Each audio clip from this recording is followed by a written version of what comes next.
Hey there. You know that feeling when you're stuck in a loop, dealing with the exact same frustrating problems over and over and over again? Well, what if you could actually break that cycle for good? Today we're diving into root cause analysis. It's a powerful way to uncover the real reason things go wrong and, fix them permanently. Think about it. So much of our time is spent just firefighting, reacting to problems as they pop up, only for them to flare up again later. The whole goal here is to shift our mindset, right? To go from being a temporary firefighter to a permanent problem solver, someone who finds the source of the fire and puts it out for good. You've had that crazy sense of déjà vu at work, right? That feeling of, wait a minute, didn't we just fix this last week? It is so frustrating when problems seem to have a life of their own, just constantly reappearing no matter what you do. That cycle, it's a classic sign that we're only treating the symptoms, not the actual disease underneath. Let's put it this way. On one hand, you've got the quick fix. The server's down again. Just restart it. And yeah, that works for a little while. But on the other hand, you can dig a little deeper and find the real reason. Turns out, we have no automated process to monitor disk space. See the difference? One is a Band-Aid, the other is the cure. So how do we get to that deeper understanding? Well, one of the simplest yet most powerful tools out there is called the 5 whys. The idea is just wonderfully straightforward. It's a technique where you just keep asking the question why to drill down past all the surface level stuff and really explore what's causing what. And the process itself couldn't be easier. First, you state your problem clearly. Then you ask, why is this happening? You get an answer, and then to that answer, you ask why again. You just keep repeating this, as one source perfectly puts it, like an inquisitive toddler, about 5 times. And you'll know you've hit the jackpot when asking why one more time just doesn't make sense anymore. You can really picture it like an investigation. You start with this big, messy problem on the surface, but each time you ask why, you peel back another layer, following this chain of symptoms. And eventually, you cut through all that noise, and you arrive at the fundamental root cause, the real story. Okay, so the 5 whys is a fantastic tool for finding the cause. But, and this is a huge but, the whole thing is completely useless if you start off trying to solve the wrong problem.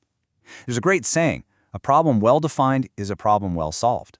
So how do we make absolutely sure we're aiming at the right target from the get-go? Turns out, before we even start asking why, we need a different set of questions. This is where a framework called 5W1H comes in. It's a tool designed specifically to gather all the facts and define the problem with total clarity before you even think about looking for the cause. So, we just run through the list. What exactly is the problem? Who is involved or affected by this? Where does it happen? When does it happen? Are there any patterns? Which ones stand out? And how does it actually happen? Answering these gives you that full 360-degree picture of what you're really dealing with.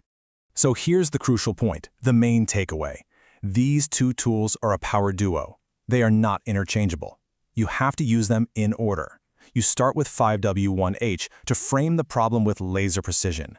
And then, once you got that crystal clear problem statement, you unleash the 5 whys to drill down to the cause. Define first, then diagnose.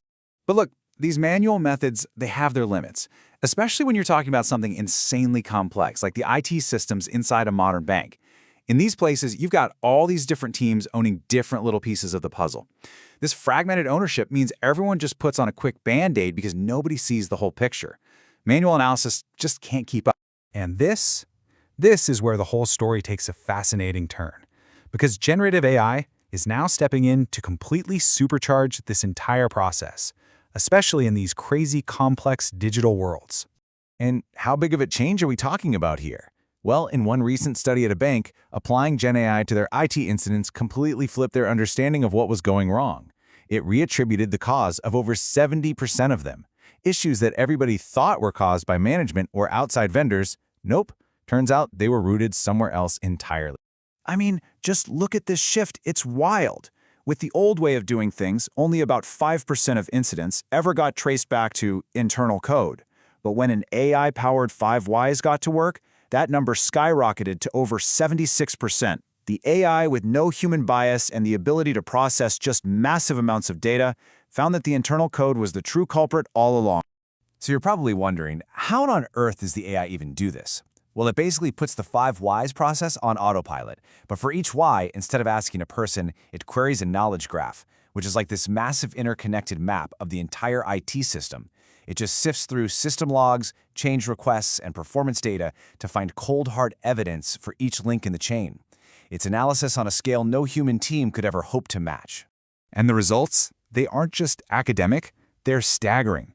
A global finance company that implemented this AI-driven approach saw a 45% reduction in major incidents, a 45.5% drop in failed software changes, and they cut their deployment times by 46.3%. I mean, these are absolutely game-changing numbers. And that brings us to our final thought. We've seen how combining this kind of structured human questioning with the immense analytical power of AI can untangle these incredibly complex technical problems. So the question to leave you with is this. If we can automate finding the root cause of a system failure, what's stopping us from applying these same principles to our biggest organizational or maybe even our biggest societal problems? What could we solve if we really understood the why?